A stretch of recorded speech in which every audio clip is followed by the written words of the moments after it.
Welcome back to the Inside the Industry Podcast, Season 4, Episode 2, your ultimate guide to the inner workings of the pharmaceutical industry. Get ready for exclusive interviews, insider tips, and expert analyses from the leading minds shaping the industry. We're here to answer any of your questions, so don't hesitate to comment below or reach out to our social media accounts. Get ready to dive into the fascinating world of the pharmaceuticals. So let's begin with this episode. Welcome back to the Insight to Industry. My name is Ravi. I'm a second-year pharmacy student at UNC Eshelman School of Pharmacy. Today I'm joined by Dr. Yan Wu, a Global Affairs Oncology postdoctoral fellow at Pfizer. Dr. Wu recently graduated from UNC's Pharmacy School in 2022, where she directly entered her postdoctoral fellowship. Thanks for joining us today. Yeah, of course. So just to get things started, why don't you tell us about your journey into industry from pharmacy school and kind of how you made that decision? Yeah, of course. So when I first joined like UNC, as many of other pharmacy students, I thought I wanted to do clinical. However, throughout my journey through immersion rotations, I slowly realized my goal kind of to impact patient go beyond just like direct patient care, like one-on-one setting. So in fourth year, when I started rotation, I was like, okay, maybe I should explore industry. So then that was when I first started exploring industry. I was prior to apply, I don't have a lot of industry experience. However, I was able to leverage my clinical experience, research experience, and also leadership just to use those transferable skill set during the interview season. And I was very lucky and was able to get a fellowship with Pfizer.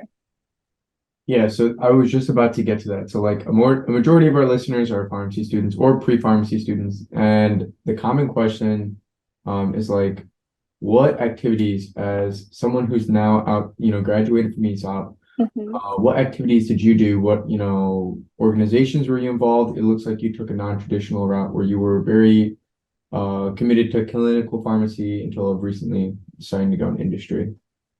Yeah, I think RASP is a great like a process because you get to work on a longitudinal research project where you learn how to interpret the data, gather the data, and depends on the type of research. I was involved in like a phase 4 clinical research, so that way throughout this whole RASP, you get very structured understanding of stats and you get opportunity to present your posters and even a manuscript write-up.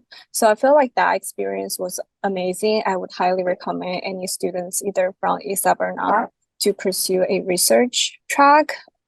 Some others, like leadership-wise, I was kind of involved with big little stuff here and there. But one thing I was pretty involved is the oh my gosh, I can't even remember the name.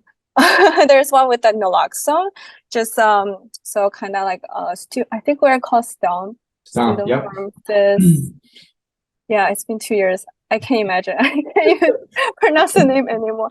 But a lot of like patient advocacy, and then we do a lot of like the infographic handout, and then we set up tables in the community setting to educate patient on naloxone and overdose misuse, stuff like that.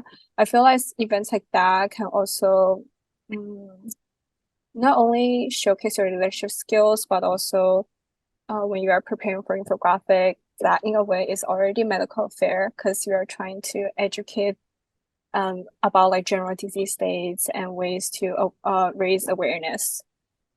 No, yeah, definitely.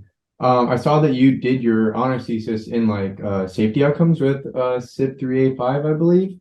Yeah. Like genotyping, and I guess my question based off of that is more generalized, but RASP is a program or that you commit, I think three classes or years to. How did those skills that you developed over those 3 years translate to industry, and what did you gain from it, apart from like the physical research you got out of it? Yeah, I would say a ton because my current role is medical affairs. So a lot of the medical affair roles require you to be able to critique literatures, and currently I'm also working on a data generation project. So for that, I literally have to start a research from scratch. Like I have to do the initial literature research. I have to compile all the data, and then I have to run or work with stats team to run the data analysis, and then put up a poster and then present the poster. So itself just really similar to a ROS project, the whole process of getting a project from the initial and then you watch it towards the end. And then I think the stats is very important. I know like EBP is a pretty challenging class. But I feel like I've definitely have to learn a lot of stats on my own, and I really wish I have learned more throughout pharmacy school regarding that part. Definitely. And would you say that your current role in medical affairs, do you have the flexibility to work remotely or a hybrid, or how does that kind of work, or your day to day as a medical affairs fellow? Yeah, currently I'm working remote, but next month I'm gonna move to New York and start like hybrid work to office maybe like 2 or 3 times a week. So it really depends on the team because I know introduced me as a global fellow, but I'm actually like a 1 year global, 1 year US, and currently I'm on my US compartment. So US side they don't have a for like a reinforcement like a Wow. on either remote or in person. But for global, since my global preceptor goes to the office every day, so I will have to just for my own learning and networking Right. and go in person. And you kind of lead me into the right questions here. So as someone like myself, many others in my class, or even people probably ahead of me, um, we're considering maybe careers in industry, and it's kind of hard and overwhelming at first on how to navigate that beast. Like how would you, or any advice you'd give for like networking, or what you did to tackle it? Because it looked like last minute you'd realized in your rotations that, oh, clinical may not, be the thing for me, but how did you tackle that? What did you do to make those proactive steps into getting yourself involved? Yeah, I would definitely say reach out to people who are already doing fellowships or finished fellowship or just working in the industry in general. I remember when I was trying to apply or making up my mind at that time, I talked to probably like 10, 20 upperclassmen who were in that fellowship route and just to hear their perspective, learning about their experience and then kind of kind of just similar like you are trying to ask me like getting to know that like insights. So I did the same, and I would say if you know people from your school who are already going through that process, they're definitely your best mentors. But also there's so many resources online as well. Um, there's a website called like a27p.com. I'm recommending that to every student that reach out to me. They just have a very clear guidance. Even Reddit have like a post about how to break into industry. I find that to be really helpful just to be just be resourceful in general. Like there's so many resources online. You don't really if you don't have a mentor or upperclassman, you can really find those information out there online as well. You just have to have that dedication and then be resourceful. Yeah, definitely. Thank you. Another question I had was obviously, you got a fellowship, you decided industry your fourth year, but a lot of students have recently got on the trend of getting their MBA with their PharmD, as a way to kind of immerse themselves on the business side of the pharmaceutical industry. Would you personally see that as a long-term investment? And for someone who did not get an MBA, how does that is there any challenges with your role without having the MBA? Depends on the role. I feel like if you are interested in medical affair, you don't necessarily need an MBA. But if you wanna get into the route of market research or market access or commercial or marketing in general, I feel like that roles does require some of the marketing MBA skill set. But depends on which route that you're more interested and that will definitely help you to figure out if MBA is the right choice. Because I don't think students should have that mindset. Okay, as long as I have an MBA, I will be able to get Right. industry. I think you have to have a clear path, or you don't have to have a clear path, but you have to know what do you want to get out of MBA before you take that route. Because 1 year is a large commitment Without it, you can still get into industry. So be really clear about what you want. That being said as well, with internships, I know a lot of upperclassmen students I've listened to and received advice, and that is doing an internship your PY2 summer. How necessary is that? Obviously, it helps you immerse yourself in an experience, but for a lot of students, they don't necessarily have the opportunity to, get one, or they're very competitive, or they realize that industry may be for them later in their academic career. How does the internship help? But what are alternative ways other than like research, for example, to kind of get your name up in the forefront? Yeah, I think like internship definitely good to have. If you don't have it, I don't think that's a necessary disadvantage in some way. As long as you have, for example, you can still depends on the therapeutic area you're interested. For example, oncology. You can definitely try to get a oncology rotation. That will definitely help you stand out. And you can join organization like IPHO or any industry related organization. I know a lot of people do case competitions or I think just if you have a general idea of what you want and why you want it, that's very important because during interviews, like some students, even if they have industry like experience, their answer are very limited to their industry internship experience. Right. And that does not translate well if you are applying for some different roles. Versus if you don't have any experience, but you are very well versed in or get to know this industry from different sources, and you are able to understand a more well-rounded answer. So that's different scopes, depends on how you look at things for sure. Right. And would you say that in your current role, or in industry in general, do you feel like your companies, your coworkers, do you feel like they value the clinical experience you've gained, and you've been able to elaborate on as you guys make decisions, for example, in medical affairs or whatnot? Good question. I feel it depends on the life cycle of the drug. Right now, the product I'm working on is a little bit on the late cycle, so I feel like a lot of decisions are already being made. But as we moving into more like some component, we're definitely trying not to get some like busy stage educations or some trainings on certain aspects. For example, like QTC prolongation, I feel like those are more clinical stuff, and we're able to like dive in a little bit deeper on that. So I do think clinical knowledge is important, especially when you work with people from different teams. For example, even we are like provide an overview for a recent literature.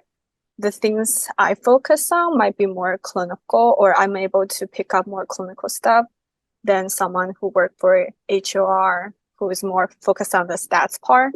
So definitely you still have your clinical knowledge that you can contribute. And I think there's a new database that none of us know what it is, but we have a clinical pharmacist who is there to tell us, oh, this database is for like drug information, stuff like that. So those are definitely still meaningful and helpful. Definitely. Thank you. So with your current role right now, obviously things don't always go accordingly. What are your challenges or new challenges that arose with you, starting this internship or this fellowship? What challenges have you seen that you've overcome, and that if you had any advice for people then pursuing a fellowship? Okay, that's a loaded question. I'll tackle the first one. Yeah. So when I first started, I thought medical affairs is like, okay, you do medical review, you do ad board, stuff like that. But then, as I related earlier, my product is already on the late cycle, so we don't have launches. So that's a little bit unexpected because I thought I would be involved with all the launch plan and other exciting stuff. So one challenge I face is we are using a lot of the real world studies, which are a new monster that I never learned in pharmacy school. So in pharmacy school, we'll learn everything about clinical trials, but we never learn real world evidence, which is things outside of like Right. a clinical trial. So I basically have to learn all that by myself. But definitely at Pfizer, there are so many resources, and sometimes there's just too many resources. So I'm able to still learn, but it really requires myself to be self-learner, self-dependent learner, and then also if I really have a question or got stuck at something, I really need to reach out to other people to get clarification on some points Right. and move on. So that's something was very challenging and not expected, and something I have to learn through my fellowship. And then second question is about how students navigate fellowship. I think kind of goes along the same line. Be humble to learn, always. Oh, it depends. Okay. Humble to learn, of course, but Yeah. I will say you have to learn how to learn on your own, because in industry it's so fast paced and everyone is so busy. I'm not to say that you shouldn't ask for help, but I'm saying that you should ask meaningful questions. Like you should at least try to solve the problem by yourself. And then if you really encounter something you couldn't solve, then ask, because your preceptor are busy. They probably don't have time to meet with you every day. So write a list of questions and ask in a respectful way to respect their times, and also try it out by yourself to solve the problem. Definitely. Thank you. And last question before we kind of wrap things up, kind of goes back to what your plans are. So what are your plans for the future after this fellowship, or what do you envision to see yourself in like the next 5 to 10 years? Yeah, I would in 2 years or 1 year, Yeah. hopefully got a job. Yeah, so far my role is more like medical strategy, which I really love because it's really putting things like different puzzles together, Yeah. kind of collates insight and giving medical like direction, stuff like that. I really enjoyed that, but I also would be willing to do medical, like MSL, medical science liaison type of field job. So those are the two jobs I'm definitely considering. So depends on where opportunity takes me. I think that'll be my next step plans. And also just to be continue improve and become well-rounded professionals in the future. That's definitely the 5-year goals moving on. Definitely. That's awesome.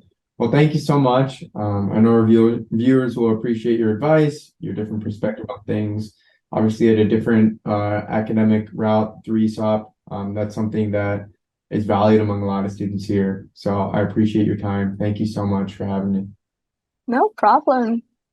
Make sure to hit that subscribe button and reshare this content with any other student that might find this valuable. We hope to see you on the next video, and please stay tuned for the next episode coming out. Make sure to hit post notifications as well to keep up with any other content, whether it be podcasts, reels, or behind the scenes videos. Look forward to see you soon.